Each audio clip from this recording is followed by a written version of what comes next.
খাবি খাবি না? সরে যা, কোড়াটা গরম, সরে যা সরে যা সরে যা। বেলপাতা, গন্ধ ফুল, বাবার ধুতুরা ফুল, হাতে কত দেরি হচ্ছে, ফুটতে ছাড়াতে দেরি। শেষ হয়ে এসেছে, শেষ হয়ে গেছে, 250 হবে আছে।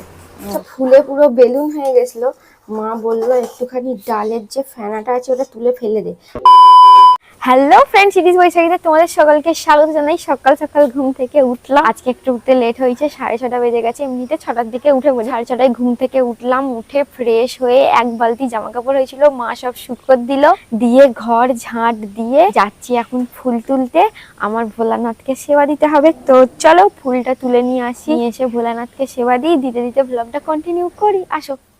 প্রায় 1 মাস হয়ে গেল মহাদেব আমার বাড়িতে আছে। মহাদেবের আমি পুজো করছি। শ্রাবণ মাসের ফার্স্ট সোমবারে মহাদেবকে কত দোকানে ঘুরে ঘুরে কিনে এনেছিলাম, 7-8টা দোকান খুঁজে খুঁজে কিনে এনেছিলাম। ইচ্ছা ছিল একটু বড় দেখে শিবলিঙ্গ কিনবো, তো এটা কিনেছি, এটাই ঠিক আছে। তো প্রত্যেকদিন সকালবেলা উঠে যেই ফুলটা মাস্ট সেইটা হচ্ছে নীলকণ্ঠ।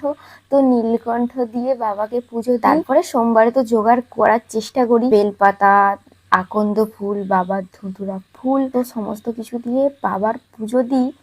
আর আমি যেটা করি, নিত্য প্রত্যেকদিন একটা করে ধূপ দিই। প্রত্যেকদিন সুন্দর করে ফুল দিয়ে বাবাকে সাজিয়ে ধূপ দিয়ে বাবার মাথায় একটু জল ঢেলে বাবাকে সেবা দিই। হয়ে গেল বাবার সেবা দিয়া, একটু গঙ্গা জল গোটা ঘরের মধ্যে ছিটিয়ে দিই প্রত্যেকদিন। মহাদেবকে এই যে জায়গাটায় বসিয়ে রেখেছি, এই জায়গাটা প্রত্যেক সোমবারে ভালো করে পরিষ্কার করি। পরিষ্কার করে মহাদেবকে একটু ঘি মাখিয়ে স্নান করি, আবার নতুন করে এই জায়গায় বসিয়ে দিই। দিয়ে মহাদেবকে প্রত্যেকদিন সেবা দিই। বাবার ফটোতে একটু ফুল সাজিয়ে সাজিয়ে দিই, বেশ একটু ভালো লাগে, মনটা শান্তি লাগে। বাবার ফটোতে কটা ফুল দিলাম, মহাদেবকে পুজো দিলাম, দিয়ে ভালো লাগে। এইভাবেই প্রত্যেকদিন দিনটা শুরু করি। ভোলা বাবার সং চালাই, সংটা জোরে চালাই, কপিরাইট পড়বে বলে আসতে দিয়েছি। প্রত্যেকদিন সকালবেলা ঘুম থেকে উঠি, ভোলানাথের গান চালিয়ে ভোলানাথকে সেবা আর বাবাকে একটুখানি ফুল দিয়ে পুজো করলাম।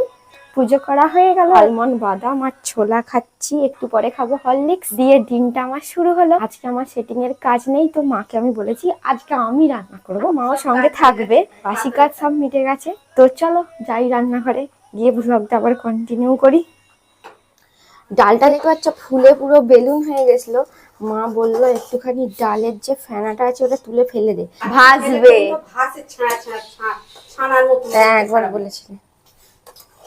কেমন ফেনাটা? মসুর ডালেরই তো হয়, আর অন্য কোনো ডালের তো হয় না? সব ডালেরই হয়।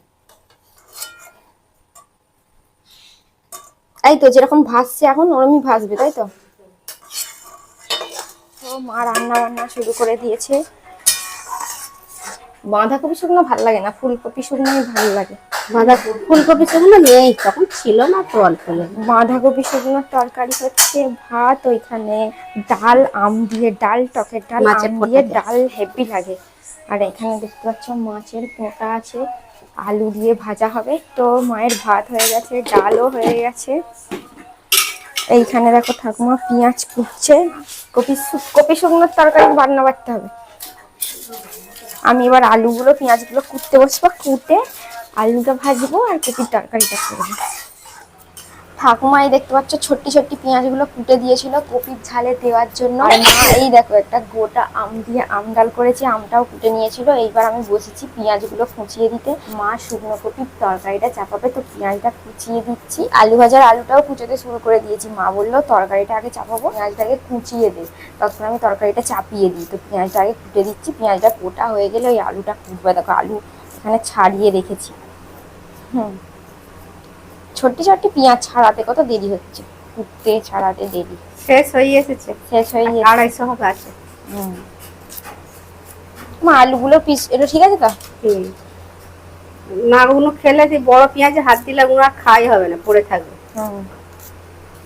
সেটা তো বটে, ছোটগুলোই সময় করে করে ছাড়িয়ে নিতে হবে। ওই তো শেষ হয়ে গেছে, তো পেঁয়াজ কেনা পড়বে তো, আর 2-3 দিন পর থেকে পেঁয়াজ কেনা পড়ে যাবে তো। ওই তো উপরে ঝুলছে। আরে আমি তো ভুলেই গেছি, গাছ পেঁয়াজ টাঙানো আছে। গাছ পেঁয়াজ ওই যেমন দেখাও এখন অতগুলো পেঁয়াজ আছে, ভুলেই গেছি। এই যে কপি শুকনোর তরকারি দেখছো রেডি হয়ে গেছে, এবার নামাতে হবে।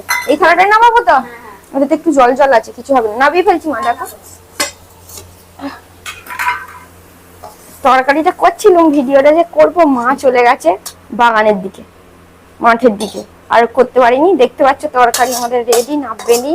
এবার মাছের পোঁটা দিয়ে আলু ভাজলেই হয়ে যাবে কমপ্লিট। এই দেখো তরকারি রেডি। আলুটা একটু কম হয়েছে, আলুটা একটু বেশি দিলে ভালো হতো। হ্যাঁ মা, না ঘেঁটে ঘেঁটে হয়ে গেছে।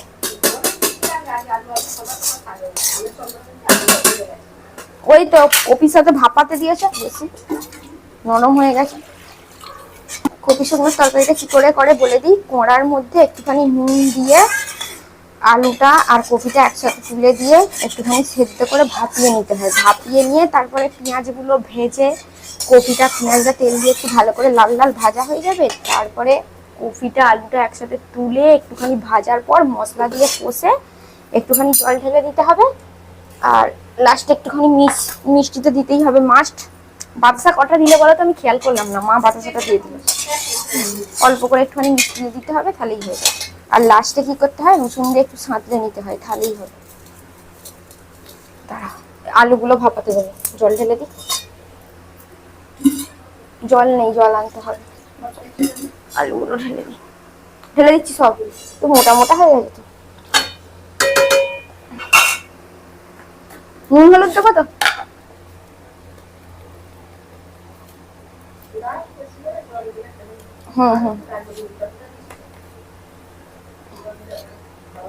জলটা আনছি না, হলুদটা দিয়ে দিই।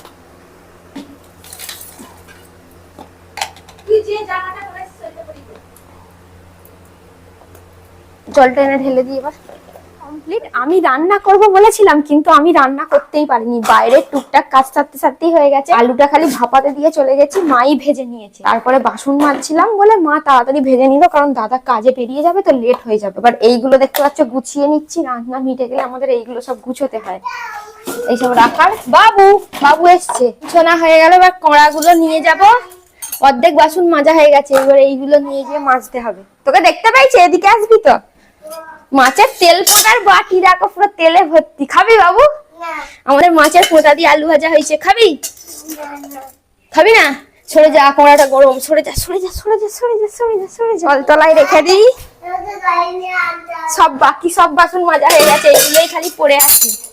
এবার ঝাঁটটা দিয়ে উনুনটা নিকিয়ে মুছে নিলেই মোটামুটি কাজের ইতি গজো। বৌদি কখন রান্না করবে? আমাদের কাজ মিটে গেল। হ্যাঁ, কাজ মিটে রান্না বান্না সব হয়ে গেল কমপ্লিট।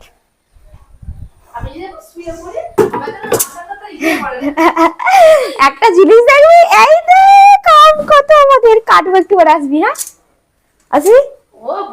আমি রান্না করবো বলেছিলাম, মাই বেশিরভাগ রান্না করেছি, আমি বাইরের কাজ করছি। জানো, তুমি তো হাত করলে। হ্যাঁ, আমি হাফ করেছি ঠিকই, তাও বাইরের কাজ করতে করতে আমার সময় চলে গেছে। এই দেখো রান্না সব কমপ্লিট হয়ে গেছে। মা ভাত বাড়ছে, খাওয়া হবে। বৌদি আছে বাপের বাড়ি, দাদা খেয়ে দিয়ে কাজে চলে গেছে। তো মা ভাত বাড়ছে, এবার খাওয়া দাওয়া হবে। আমি, মা, ঠাকুমা তিনজন মিলে খাবো। আলু ভাজা আমাকে একটুখানি বেশি করে দেবে তো, মাছের পোঁটা দিয়ে আলু ভাজা। এবার আমরা খাওয়া দাওয়া করি তিনজন মিলে। আজকের মতো ব্লগটা এখানেই শেষ করি। ব্লগটা ভালো লাগলে লাইক কমেন্ট শেয়ার করো। ইউটিউব থেকে দেখলে সাবস্ক্রাইব, পেজ থেকে দেখলে ফলো করো। টাটা, দেখা হচ্ছে নেক্সট ব্লগে।